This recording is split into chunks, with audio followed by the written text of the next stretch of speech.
नमस्कार दोस्तों, आज हम आपको एक ऐसी कहानी सुनाने जा रहे हैं जो जीवन बदलने वाली है। यह कहानी बौद्ध धर्म के मूल सिद्धांतों, करुणा, धैर्य और आत्म जागरूकता पर आधारित है। तो चलिए शुरू करते हैं आज की कहानी, जिसका नाम है परिवर्तन का मार्ग। बहुत समय पहले एक शक्तिशाली राजा हुआ करता था। उसके पास सब कुछ था, धन, वैभव और शक्ति।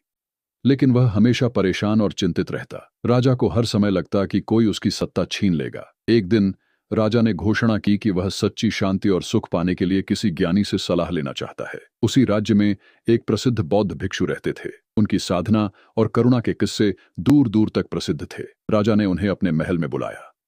मेरे पास सब कुछ है, लेकिन फिर भी मैं खुश नहीं हूं। भिक्षु ने राजा को ध्यान से देखा और मुस्कुराते हुए कहा, महान राजा, शांति और सुख कोई वस्तु नहीं है जिसे खरीदा जा सके। इसे अनुभव किया जाता है। तो मुझे बताइए, मैं इसे कैसे पा सकता हूं? छोड़ने की कला भिक्षु राजा को महल से बाहर ले गए।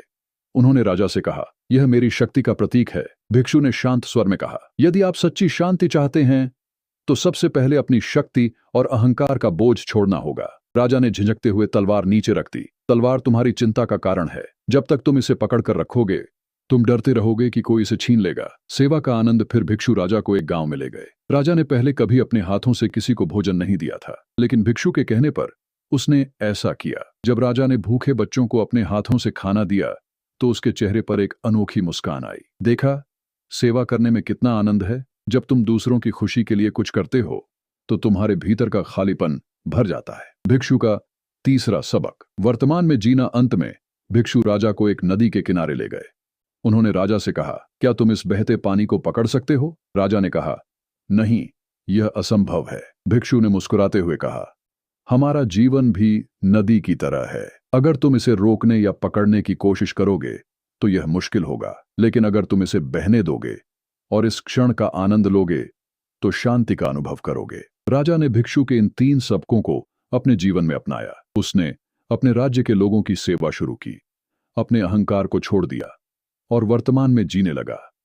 कुछ ही समय में वह न केवल एक बेहतर राजा बन गया, बल्कि उसने सच्ची शांति और सुख का अनुभव भी किया। यह कहानी हमें सिखाती है कि शांति और खुशी बाहरी चीजों में नहीं, अगर हम अपने अहंकार को छोड़ दें, दूसरों की सेवा करें और वर्तमान में जीना सीख लें, तो हम अपने जीवन को एक नई दिशा दे सकते हैं।